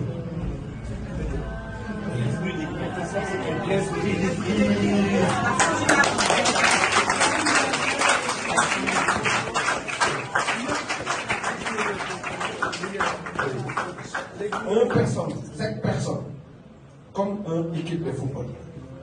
Quand tous les jours d'accord, tic-tac, c'est réussi. Quand un jour attaque le camp, un jour défense le camp, c'est pas bon. Bon, ils font parler avec 104 personnes pour une chose. Quand tous les membres des personnes, d'accord, fait. Moi je parle lui, moi je dis non. L'équipe d'accord, l'équipe d'accord pour être milliardaire, mais pas un marque. Alors, aucune marque. Tout à l'heure, en fait, j'étais en train d'analyser, j'étais en train d'expliquer ce qu'il voulait, en tout cas, nous partager. C'est-à-dire, si tu as de la connaissance, tu peux aller créer. Mais si tu as de l'expérience, tu peux aller dans plusieurs domaines de la vie. Et tout à l'heure, M. Sow nous partageait ceci. Les meilleurs ministres pour lesquels ils n'ont pas eu la spécialité de leur département ont eu plus de possibilités et facilités à réussir. Et l'expérience là, une fois que tu l'as, ça se développe, ça se peaufine, tu deviens incontournable dans la vie. Donc, il faut que le message soit adressé à vous. Puisez dans vos dernières réserves pour développer vos expériences professionnelles. Nit ki investissement day nekk loo xamante ne nit ki expérience bu ko amee mën na dem ba am milliard te du am aucune marque. C'est-à-dire aujourd'hui, expérience. Si tu as la chance d'avoir de l'expérience, on peut donner un exemple tout de suite, tu peux venir ici, tu n'as pas d'argent, tu peux discuter avec une personne, tout de suite vous développez un business qui te fait gagner beaucoup d'argent. Tu n'as pas besoin d'avoir une marque pour devenir milliardaire. Maintenant, je comprends pourquoi il a parlé de Facebook. C'est de la connaissance, c'est de l'expérience, c'est la rencontre avec la bonne personne et tu réussis ton activité. Mais tout ça est lié sur l'action que tu dois faire. léegi képp ku nga xam ne da nga bëgg a def li ñuy wax investir da ngay bañ a xool affaire bu nga xam ne tey la yem foog nga xam lan moo jëm suba. L'investissement en entrepreneuriat ou quelqu'un qui a l'ambition de réussir doit avoir une vision. Pas aujourd'hui, immédiatement, qu'est-ce que ça me rapporte. Il est important de voir un peu plus loin. Vision nag bu ñu ko waxee mooy lu amagul. Une vision veut dire ce que tu veux traduire. nga jënd loo xam ne nekkul amul. C'est-à-dire la vision est dans 5 ans, je veux devenir un tel. Un tel n'existe pas pour le moment. Et tu travailles pour devenir un tel. Donc il n'y a pas le concret qui est là. Tu n'as pas la machine, mais tu veux l'obtenir plus tard. Mais expérience déjà. Oui.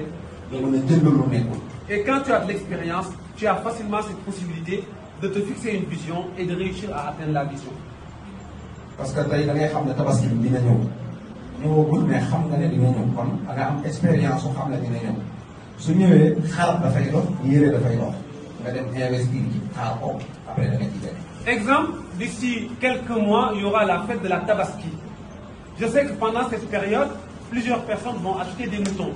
Plusieurs personnes vont acheter des vêtements, il y aura du mouvement et il y aura du commerce. Et je peux me spécialiser dans un domaine pour développer une activité commerciale.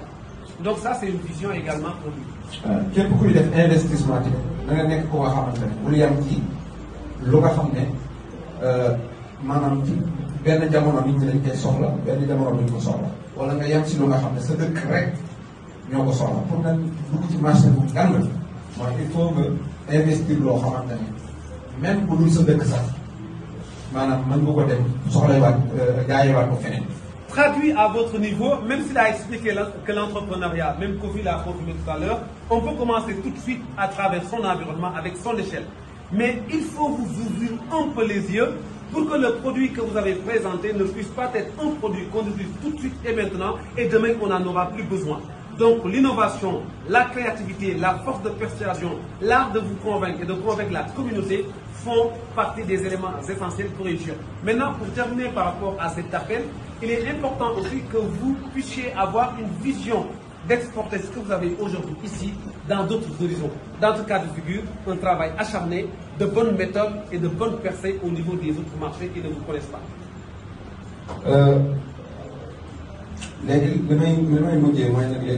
En conclusion.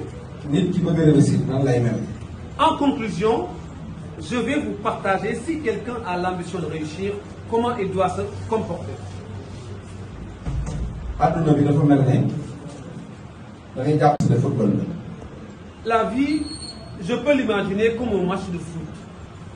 45 premiers yi Real Madrid quand yi muy défendre nga xam moom lay défendre pour jël bii pourtant 45 minutes yu mujj yi moom lay attaquer pour dugal ci bii.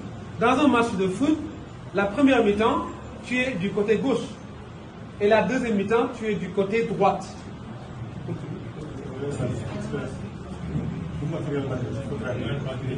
Ça c'est 45 premières minutes.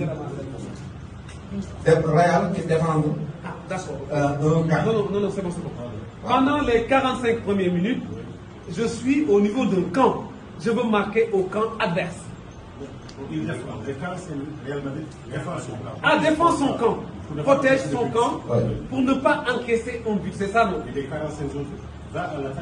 Et les 45 minutes qui restent? Non.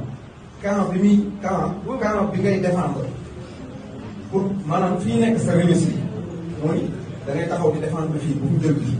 Pourtant même camp boobu ngay attaquer pour dugalaat ci bii mooy àdduna dafa am contradiction. Je viens de comprendre. Non, je viens de comprendre. C'est-à-dire, àdduna dafa am contradiction. Vas-y. 45 premières minutes. fii mu nekk nga xam ne bu duggee rek yàqoo pourtant deuxième 45 minutes yaa ngi koy attaqué comme ni nga ko doon défendre. Oui, c'est bon. Très bien. Tout le monde a compris le Wolof. Non, il a besoin que tu l'expliques. Il a besoin que tu traduises. non xamuñu si ma wax. Excellent. comme man maanaam année bii passe maa ngi attaqué di taal. De football. C'est-à-dire quand on joue, on est prêt même à se donner la mort si on ne gagne pas la coupe. Vraiment. Et le football, pour moi, c'est l'exemple le plus parfait. C'est terminé avec une personne qui mange bien, qui dort bien, qui boit de l'eau potable, qui parfume parce que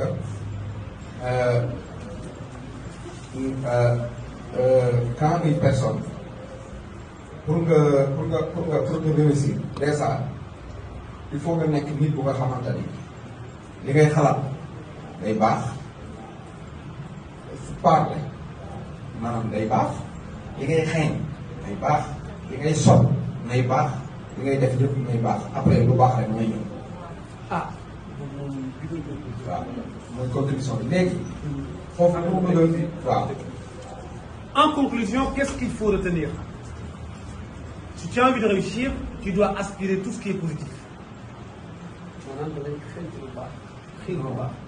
xam nga tey boo nekkoon grande personnalité qui arrivé n'est pas parfumé.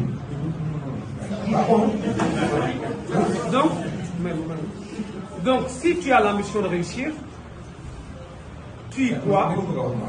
mën nga def lépp lu tuuti ñëw yàlla. waaw parce que suppose dañ na tey jii ñun day xëy mën ko yàqal dafa parfumé wu doxtaanam yi ni ngi xëy kenn du dugg si moom dara moo tax buy jël gànd yi rek concentré wu ci fàtte lu tuuti mën na yàqal lu rëy di nga def. C'est-à-dire, je vais l'illustrer à travers un exemple. Hier, M. Sow disait, si je veux devenir président, je dois avoir un comportement de président.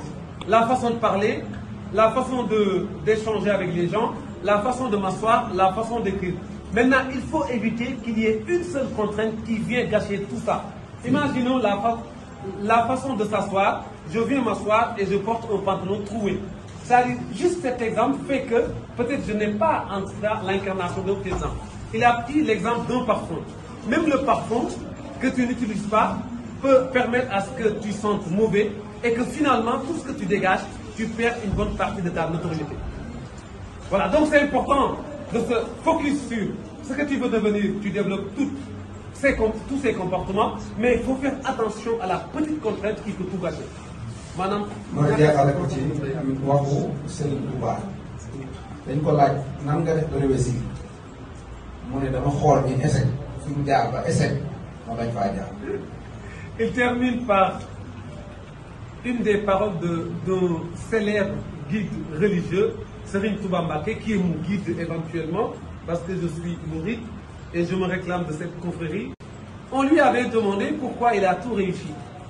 Il dit, je m'appuie sur comment les personnes ont échoué et je me tire de très bons enseignements et je mets ma méthode pour réussir. Donc on s'inspire de ce qui n'a pas marché et on développe des choses pour que ça marche.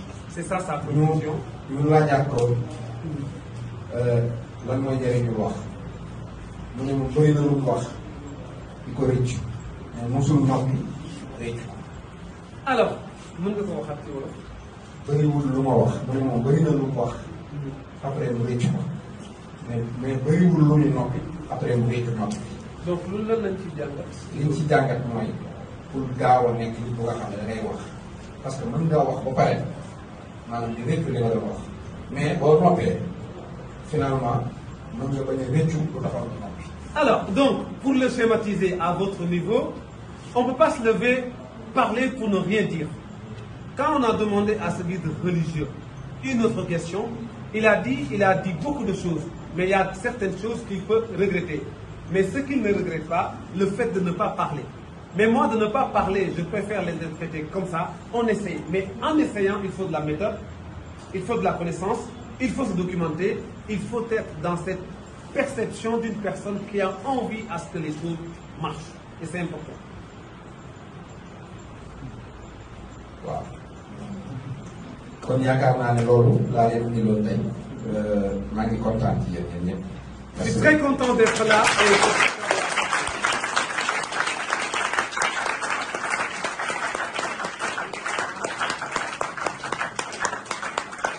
Voilà, vous voyez, le monsieur a fabriqué son coup, il a combattu ce monsieur qui a eu une carrière de 22 ans de ministre. Et 20, voilà, tu sais, je me perds dans les années.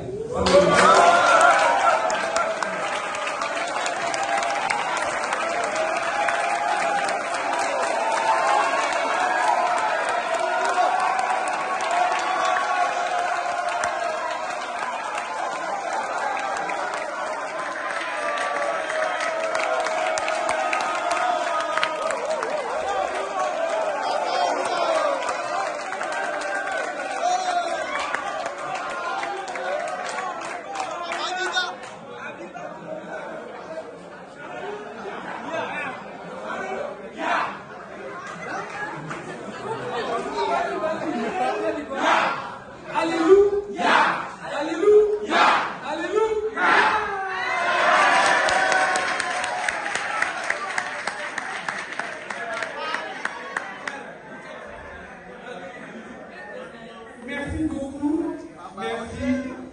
Merci de lui montrer cette affection et merci de la sympathie que vous avez développée de façon spontanée pour cette rencontre que vous avez eue avec notre cher frère, Monsieur Cheikh Bara.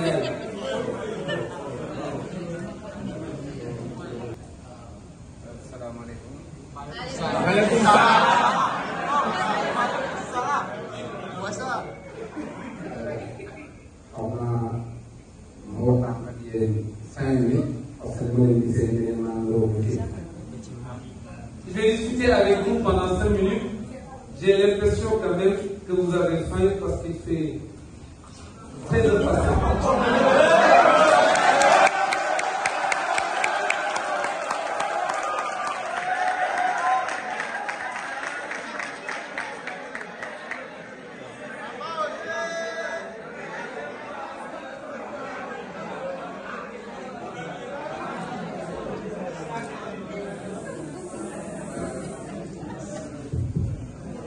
maa ngi nuyu ñu ngi ci gàll muy monsieur le ministre Aliou Sow ak monsieur le ministre Balde ak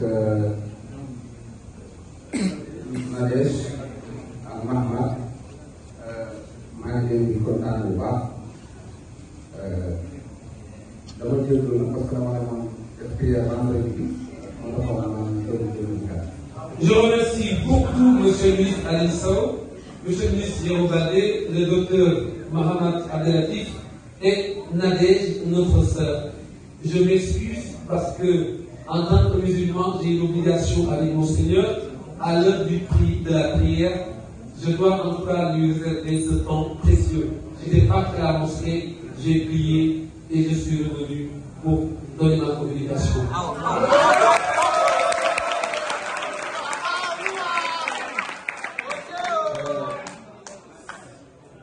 yéen ñu nekk ay ndaw yu nekk ci buntu àdduna jéem xool ñu lay def de réussir.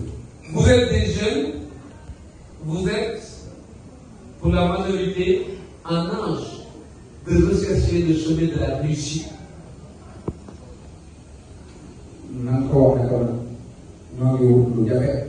Vous êtes en train de chercher quelque chose de très difficile à trouver, l'avenir. nekkul ne réussir moom jafe mais àdduna moo yóbbu. C'est pas la réussite qui est compliquée, c'est la vie qui a beaucoup de contraintes. àdduna amul dara loo xam ne dañ koy yóbbu te doo nekk doo defee coono après nga doog a gis li ngay yóbbu. Tout résultat ou tout succès a mérité des efforts. Il y a eu des difficultés, il y a eu des contraintes, vous les avez affrontées et vous avez réussi, c'est pourquoi il y a des succès. même li gën a yomb ci àdduna muy bëgg muy amour.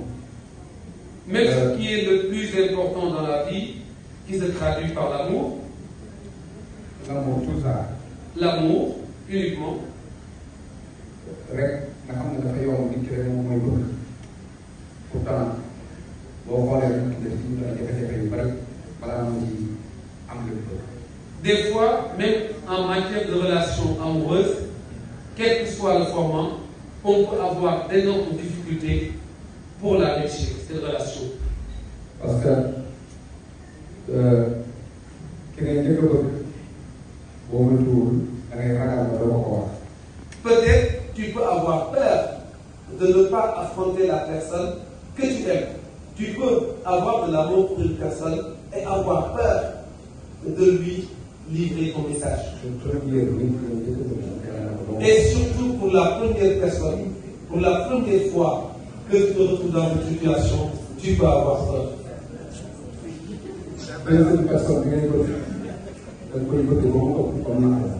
La deuxième personne que tu aimes plus même, ça peut même en tout cas se conclure par une relation pour laquelle elle s'est donnée. Et c'est possible. Troisième amour nag day fekk dund na ñaari jafe-jafe après da ngay yeewoo. Le troisième amour, tu as déjà eu deux expériences. Tu as déjà eu deux chemins. Ces chemins t'éclairent pour aller vers d'autres solutions.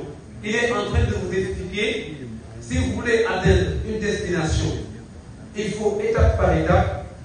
La première peut ne pas marcher, la deuxième peut ne pas marcher, la troisième peut être la bonne solution. C'est de cette façon que je peux interpréter la recherche de l'argent.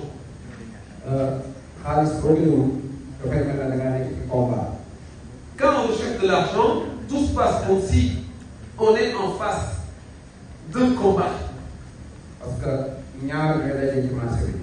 deux personnes se retrouvent généralement dans un marché. La personne qui achète et la personne qui vend.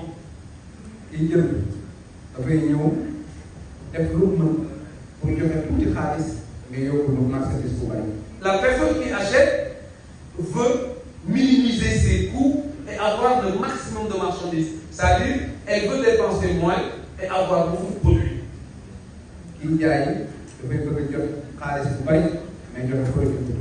Et chez le vendeur, c'est le contraire.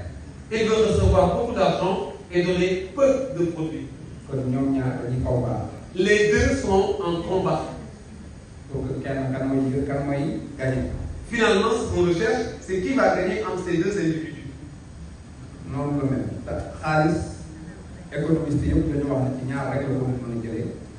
Tous les économistes ont dit qu'on peut gagner de l'argent suivant deux contextes. Service, voilà, produit. Soit on gagne de l'argent parce qu'il y a un service que nous avons effectué, soit on gagne de l'argent parce qu'on a vendu nos biens. damay ñëw mu fekk la nga yore benn tàngal wala benn mouchoir ma ne la jox jaay ma ko nga jox ma ko ma jox la xaalis kooku damaa yor produit. Pour l'illustrer, j'ai de l'argent, j'ai un besoin, c'est d'acheter un produit, je te donne mon argent et tu me donnes le produit. Donc wala ma ñëw nga ne la ma bëgg a tëdd sa hôtel 5 jours wala ma bëgg a dugg sa taxi ba si kanam ma jox la xaalis mais yóbbu ma hôtel mais dama ñëw mu jox ma service pendant quelques jours après ma jox la xaalis. Le deuxième exemple, c'est la prestation de service. Exemple, si je dors dans un hôtel, à la fin de mon séjour, je paye de l'argent. Ou je peux prendre un taxi, je lui donne de l'argent et j'ai le service parce que le taxi me ramène à ma destination. Je n'ai pas amené le bien, ni l'hôtel, ni le taxi, mais j'ai consommé le service. Donc on peut avoir de l'argent selon cette relation de biens et services avec quelqu'un qui vend et quelqu'un qui achète. C'est ce qu'il veut nous traduire comme réflexion par rapport à sa thématique. Voilà. Xeex bi nekk ci kii jël moom ki bëgg a jël produit xeex boobu moo nekkaat ci bëgg a jëfandikoo service. L'objectif ou le combat de la personne qui va acheter et de la même situation. Chacun veut gagner. Defe naa ne ñaar yi bu bëgg a nekk chef d'entreprise da nga koy nekk ci soit que day produit di ko jaay wala day service di ko joxe. J'estime que si quelqu'un veut être entrepreneur, soit il faut qu'il se spécialise dans les prestations de services ou bien dans l'achat et la vente de produits. Moi, je ne vois que deux alternatives dans notre contexte. Bu ci mën a nekk nag na xam ki koy def na xam ne dafa am ay risques yu bari yu nekk ci biir lu ñuy def. Quel que soit le modèle que vous avez choisi, soit vous êtes du côté de la prestation de service, soit vous êtes du côté de la vente de produits. Dafa am risque ci côté. Il y a des risques. ci lépp lu ñuy wute xaalis rek. Quel que soit le mode de recherche de l'argent, il y a toujours des risques. Risque bi benn bi day nekk nit ci boppam. Le premier risque, c'est moi-même en tant qu'individu. Mooy man ignorant man xaw ma li may def. Je peux ne pas comprendre et connaître ce que je fais, c'est le premier risque. mbir mi lu baax baax rek man baaxoo ci man parce que xaw ma. La chose peut être bien, elle peut être magnifique, mais comme je suis ignorant, je ne le connais pas, ça peut ne pas être un facteur clé de succès, mais plutôt un risque pour moi, parce que je ne connais pas. Deuxièmement, nit ki mën na xam ba pare li ñu bu baax mais mu am excès de confiance mooy mu def ñàkk a def utile ci li muy def ba daan ci affaire. Je vais donner également une deuxième astuce. Une personne peut avoir de la connaissance, mais si cette personne se retrouve dans une situation d'excès de confiance, elle peut ne pas réussir son ambition entrepreneuriale. Donc il est important d'étudier, d'analyser, de mesurer les choses avant d'y aller. Troisièmement, muy gaaw a découragé. Troisième astuce, le découragement permanent. mooy nga topp affaire bi tuuti rek baaxul danañ du ko sa baax fekk boo continué moom dafay baax. Il nous incite à ne pas intégrer l'échec comme fatalité. Une fois que tu démarres, il peut y avoir des contraintes, mais les contraintes doivent te servir à tirer des enseignements pour avancer encore plus. Rien du tout ne doit freiner ta vie. Les échecs, les obstacles, les contraintes, il y en aura toujours. soo bëggee xam lépp lu jafe soo ko toppee après mën na dem ba yomb la nga xalaat suuf bi nga njëkkee jël bi ñu jox la kay la bindal fan nga mujj nan la demee woon ci yow ak tey bi ci continuer fan nga. bokk ci Sëriñ Tuuba di liggéey ci Sëriñ Tuuba kon nag yàlla def ñëw domaine xalaat ñëw ci kër Sëriñ Tuuba nag nee na amul kër jàkka la am ak juma Sëriñ Tuuba amul kër jàkka la am ak juma kon nag ñu ñëw ci juma yi xam ne mooy juma l'islam muy Sëriñ Tuuba di waxee ñu ngi ci kër Sëriñ Tuuba ndax doo mooy Sëriñ Tuuba yaa ngi nii ak Sëriñ Tuuba yaa ngi nii commencé ko ci Cheikh Ahmadou Bamba ci conseiller moom nga di toog Cheikh Ahmadou Bamba Diop sëñ Assane Mara nga toog technicien transport waa jógee seen tubaab bi ak conseil yi xam ñu ngi fi ak bokk taal bi yëpp kon nag sëñ bi ñu ngi wax sant nañu bu baax ci ñëw ba ñëw ak seen tubaab ndax ñun kat dara ñooñu lu mooy seen tubaab kilifa nag bu ñëwee dëkk seeti taarix seen tubaab kon nag njaay ñu ko defarlu di ñaan yàlla yoon bii yàlla dàq ci yoon yëpp ba seen tubaab ngi def ne doon toog ak asir ngeen ñaanal ñu ba ñu mën a monté président tubaab bi fi ci bëgg a jege ci indi seen tubaab kon ñu daal ñëpp di gërëm ñëpp ñu dox kàddu gi sëñ bi mu sànni ay kàddu doole seen tubaab ñu sant ñëpp di gërëm ñëpp salaamaaleykum wa rahmatullahi wa barakatuh jërëjëf seen tubaab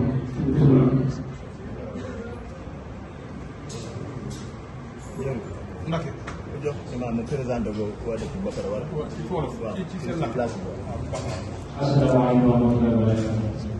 Alhamdulillah, aujourd'hui nous avons une invité qui est parmi nous, c'est Michel Barnier, qui est un disciple de la Média, qui est un musulman fervent et qui est un des dignitaires de la maison de Cheikh Ahmadou Bamba, quelqu'un qui œuvre pour l'islam, qui a beaucoup de dara au Sénégal, où il enseigne le Coran, les sciences religieuses, que ce soit dans le tawhid, dans le fiqh, dans la jurisprudence ou bien dans le tasawwuf.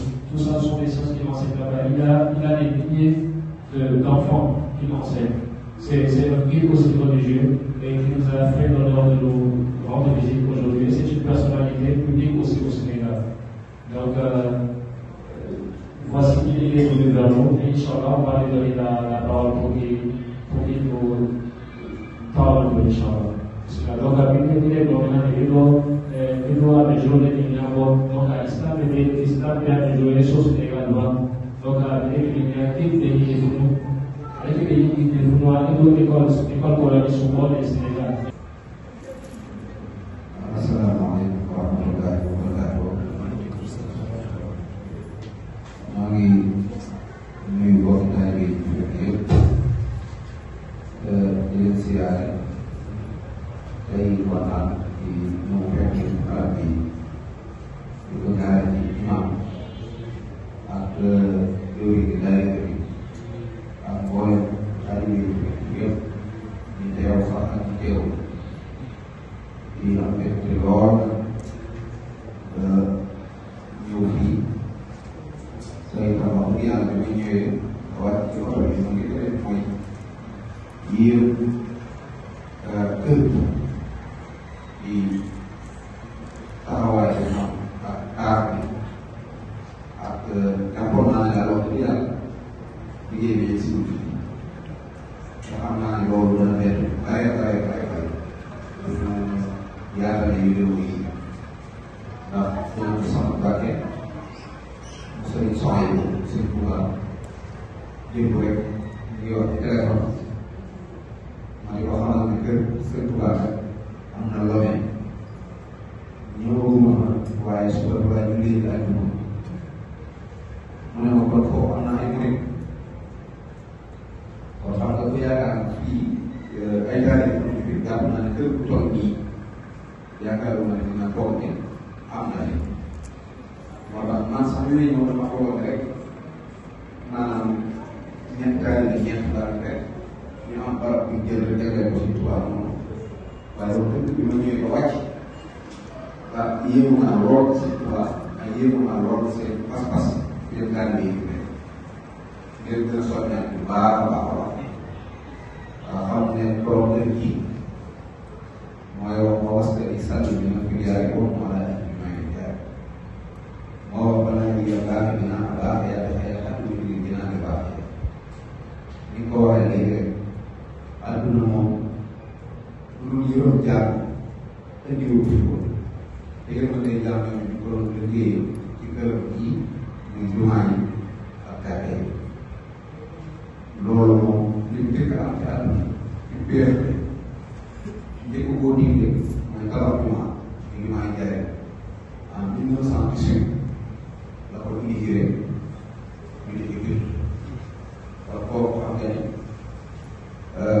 ni itam bu doon dañu tubaab yi may nañ ko féete itam lépp ñu maa ñoo romb ci réew mi lañ la sëñ tubaab la wax ndax diggante 1912 rek daa ko day jënd mag tubaab yi xaw a tegg seen loxo tuuti ci moom mu xaw a féex engrais ñu ngi doon jëm mag waaye ñu ngi def moom seen saa jël ñu si àll coow daal seen wàllu daal di sopp liggéey ba tàmbali jumaa ju mel noonu amul ci wes ci tubaab njëkk a réalisé kon jàpp naa ne xam lu baax ak bëgg lu baax si tubaab tàmbali ñu lay bu loolu jàllee itam tund wi sëriñ bi ñëwoon fi ndax beneen ak togóor gi defe naa moo nekk ko tund daawoo mooy daawoo bind na ko ci xasida yi tey koo xamante ni sëriñ Moussa Ka ñu doon topp bii wax na ko tey ci lu wér mooy sëriñ Tuubaa ñu ngi kon ñëw ci fi ñëw mënut a naa saay loolu rek moo tax sama borom moom matériel bi ca tout Sénégal indi leen fii te doy ko Sénégal ngeen nekk fii lu juróom bi lu liggéeyal di ko xam ne loolu kenn mën ko Sénégal parce que Tuubaa fu mu mas a def kàttan ak lu mu yàgg ak lu ma ko doon xewkat barab ba ci boppam nee nañu mooy woote maa ngi nii pour Sénégal fii ba Gabon ba Côte d'Ivoire fépp fu mu jaar maanaam boo demee fekk fa mel nii kon loolu dañ ñun sax du suñu jàmbaar waaye barke Sëñ Tuubaa moo loolu kon nag maa ngi yéemuwaat bu baax seen pas-pas loolu moom gën a yitteel yéem naa leen bu baax ci kanam yàlla ndax xam naa ne te du rëy ngeen def ngeen taxawal liggéey bii te loolu bëgg naa Sénégal yëpp yëpp bëgg naa itam yoon yëpp yëpp bëgg naa ci yëpp yëpp bëgg naa itam Sëriñ Mountakha ci boppam yëpp ko à travers région yi tey incha allah taala liggéey bi fi fekk dañ ko defal kilifa yu baax yëpp lu leen jëm ne mooy ñi nekk fii daaw ne di Lomé Togo kenn mënu ko di yoon Sëñ Tuubaa bu loolu jàllee noddu gi fekke naa ko xutba bi imaam xutba fekke naa ko julli bi tam déglu naa alxuraan bu baax xam naa la ko baax déglu naa amul ci lenn loo xam ne tey aussi bu taxaat loolu dina am loo ci soxla loolu moom mën naa ko seede alxuraan bi lépp amul ci lenn loo xam ne dana loolu jubbatee ko yéeneen ko def di ko tubaale te loolu jàpp naa ne tam lu am solo li ci am solo yi nag mooy xutba bi nga xam xutba boobu ci laal waa réew loolu itam jàpp naa ne liggéey bu rëy ndax ñu bari dafa leen koy wax nekk ci étranger dañuy dem rek def daayira bi ñu Sénégalais ak Sénégalais di ko woote ci suñu biir di def ci suñu biir benn ci waa réew mi waaye bis xutba bii de dina tax wóor na ma ne léeru ma de waaye xam naa ne ñu bari danañ ci jaare nekk ci te ñu bari danañ ci jaare itam sopp diine yokk dara ci diine ñu bari danañ ci jaar xam Sëñ Tuubaa ba mën a jëriñ ci xutba bi ndax bu fekkee da ngay xutba ci wolof wala nga xutba ci arab rek Sénégalais yi dinañ xam ne wax bu dee arab bi ñu jàng dinañ xam ne wax waaye bii da nga ne xutba bi nga yóbbu ko ci làkk waa réew mi ba ñu xam li ngay wax loolu dara ëpp solo ndax taximan bi ma andi bi ma wax xawee ne ko xaaral ma julli nga delloo waat dafa ngay daal ñoom man tamit da nga julli daal di ñëw dugg fii ñoom ñi ñu di sàll si biir te amaana léegi bu dégg ko xutba bi dina fi bari lool jëlee ci loo xam ne jaay bu loolu jàllee itam ci wàllu politique dinaa leen soññuwaat ndax dëkk bii amaana ñu bari Sénégalais yi dëkkul fi mu jàppeelu ci côté yooyu te gën a concentré wu rek ci liggéey ak xamle woote ci islam ak ñi ko jàngale te bañ cee dugal benn conflit ngir ci politique bu dem ca réew ma muy Sénégal ak ci réew mi ndax bu dee ca réew ma ñii la jëm ne ñii def ne suñ ko dugalee ci kër gi dañuy tàmbali yàq nga réew si tubaab ñii di mere seen morom ñii di jàppale seen morom ci leneen te loolu doo teg réew li am solo mooy fii moom na nekk ëtt boo xam ne rek l'islam rek ngeen di wax waaye bu ñu def leneen kenn du feeñal beneen couleur parti keneen du feeñal beneen couleur réew mu dul l'islam rek ak seen tubaab loolu tax jamono ji politique xew na te suñu réew ba mën naa féewale sax ñaari nit ñoo xam ne am nañu bokk pour ñu mën a bokk bu ñu boole ko rek ñu laaj loolu nag li koy def mooy bu fi ñëw boo amee ko ci sa loxo bi wane parti jege ko boo soobee seet bi wane parti subi ko soo amee waxtaan yooyu def ci wàllu politique boo ñëwee ba fii nan ko bàyyi ñu yem rek ci yàlla ak l'islam ak Sëriñ Tuubaa ñu ngi xool loolu maa ngi koy déggaat bu baax leneen topp bi ci des muy étranger yi nga xam ne dañ fi faral di ñëw di dugg ci dëkk bi ci dugg boo xam ne xëy na duñ ko waaj loolu maa ngi leen di soññal lu ñu ci mën a def ci yërmande ngir yokk ndax am na mbokk yu ma fekkoon ba ca kër déglu naa leen di doon waxtaan seen biir di waxtaan ci kër seen tubaab yi am ku wax ne am na ñuy ñëw ba fee fanaan mu ne déedéet ñooñu day am ñoo xam ne dañu am leen garanti wala daa am fi ñëw di tux wala ñu fi ñëw di def nag suñu noonu loolu la dëgg kër seen tubaab moom fu mën a nekk Tuubaa gees kenn du fa tux kenn du fa naan kenn du fa def lenn loo xamante ne dafay loo mooy yàlla waaye gan ñi ñëw ak fu ñu mën a jógee bu dee ay jullit daal maa ngi leen di ñaan ngeen gën a woyofal ñëpp ñoo xam ne danañ mën a def ba te ñaari fan ñetti fan bi danañ mën a teg ab saagam dem wuti bopp ba mën a wut fu mu dëkk wala wuti boppam xam naa loolu sax dinañ ci waxtaan ci suuf waaye dafa bokk rek ni mu bëgg dénkaate ak kër si tubaab yi day nekk kër bu yëngale nekk kër bu talukaay bari na ñoo xam ne ay jaaree wala ñu ay jullit sax waaye bu ñu jëpp ci affaire yooyu ñu yëgee rek ñu ko ab taxi ñu ko yóbbu ko kër si tubaab loolu dafa dem ba nekk ci bopp bépp Sénégal léegi nag bu fekkee ne bu taxi ne yóbbu na kër si tubaab bu ñëwee ah mu xaw a bëri léegi moom rek day daal di mel ne yaakaar bu tas te bu kër si tubaab yi yaakaar boobu la passé loolu maa ngi leen ci ngir gën cee liggéey bu baax a baax nit ñi ne dañoo matal te bari dana leen di war ñu màgg la waaye war nañ ko xool suñu sëriñ bi waxoon rek ndax nag mel ni mel nit ñi wóole na lool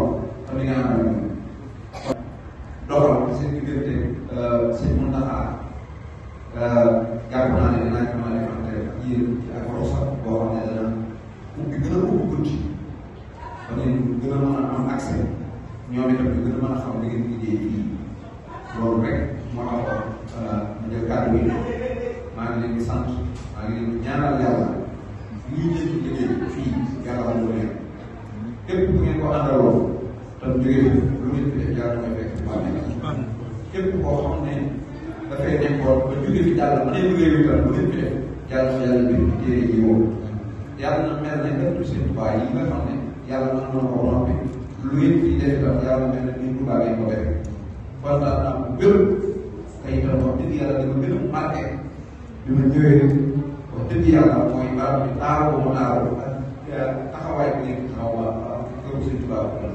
loolu moom wax dëgg yàlla ñëw na tamit tam yéen naa ko lool kon maa ngi leen di ñaan leneen lu ngeen soog a def yàlla ko yàlla yombal ak seen mbiri bopp sax képp koo xam ne da nga am sa yitte bopp soo ko soogee yàlla ko yàlla defal loolu yéen.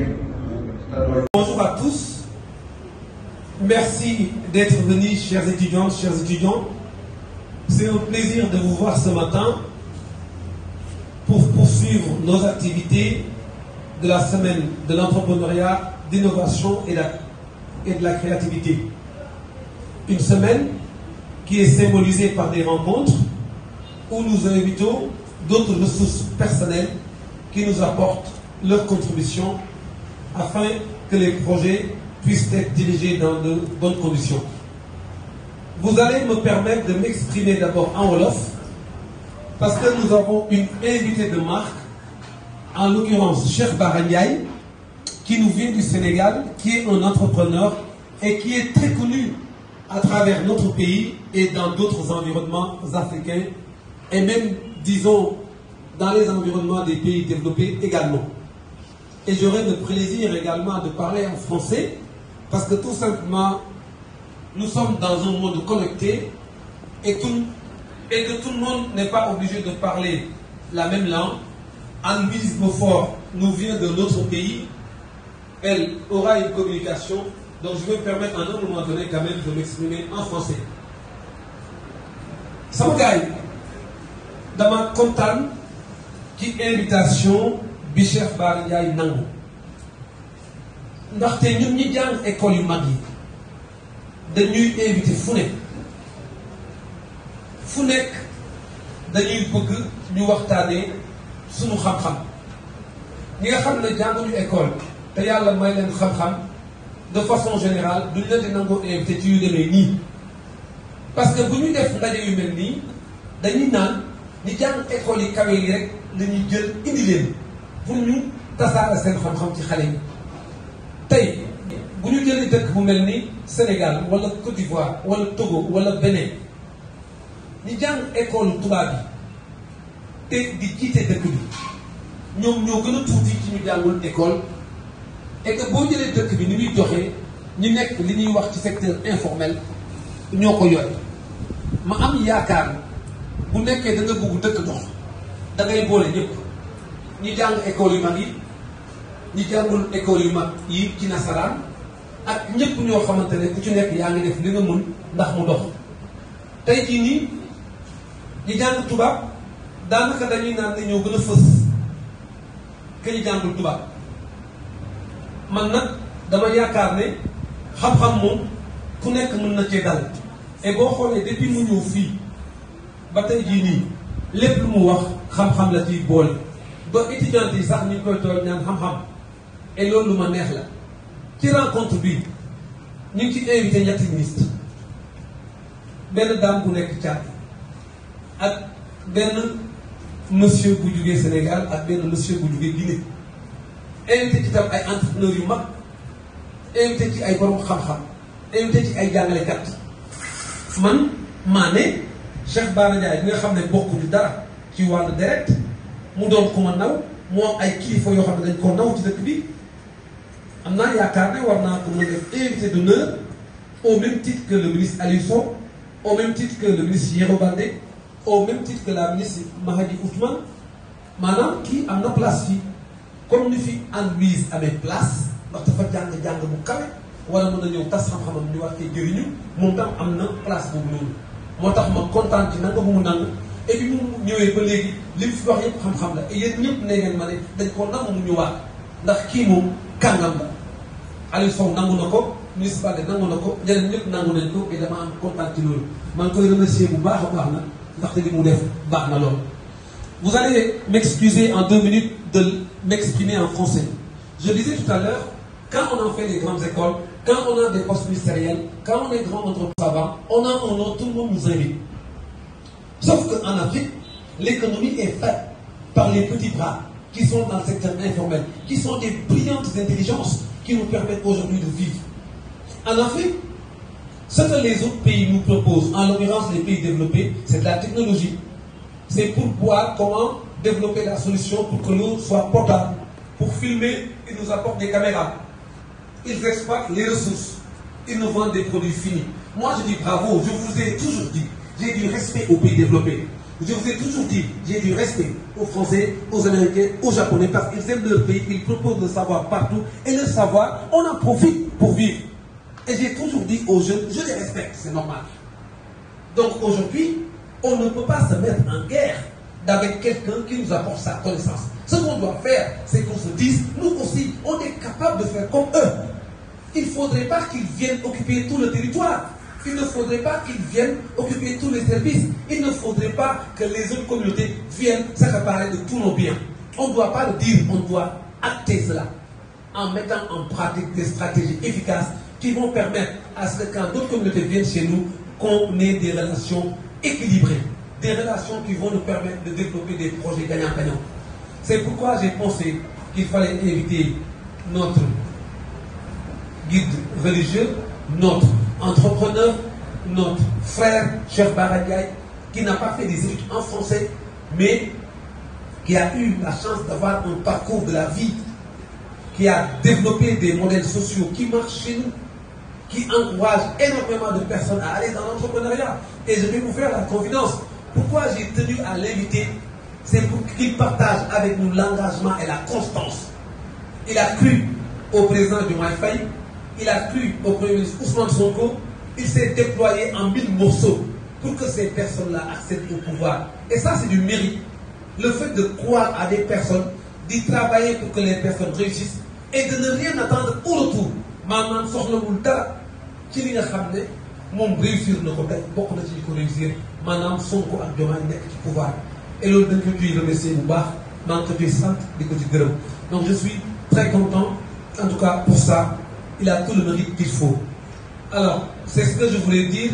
Je vais me permettre quand même de donner le micro en 2 minutes à notre invité spécial, Anne-Louise, qui nous soutient depuis plusieurs périodes dans le cadre des actes de l'école, qui apporte ses conseils, qui donne ses avis et qui nous donne son temps également. C'est important d'avoir des personnes engagées avec cette cause que nous voulons régler, le problème de l'employabilité des jeunes.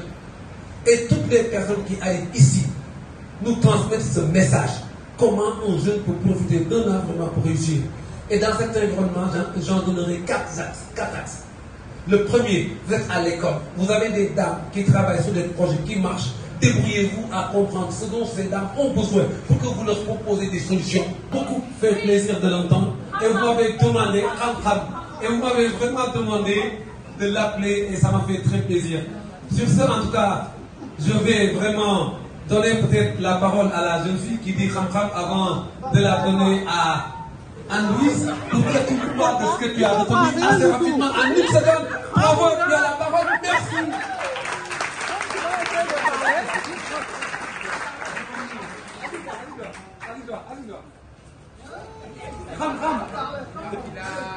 En fait, merci Monsieur Jai pour vos conseils et tout. Merci parce que au moins j'ai retenu un mot en wolof, Khamkham, qui veut dire connaissance. Merci beaucoup.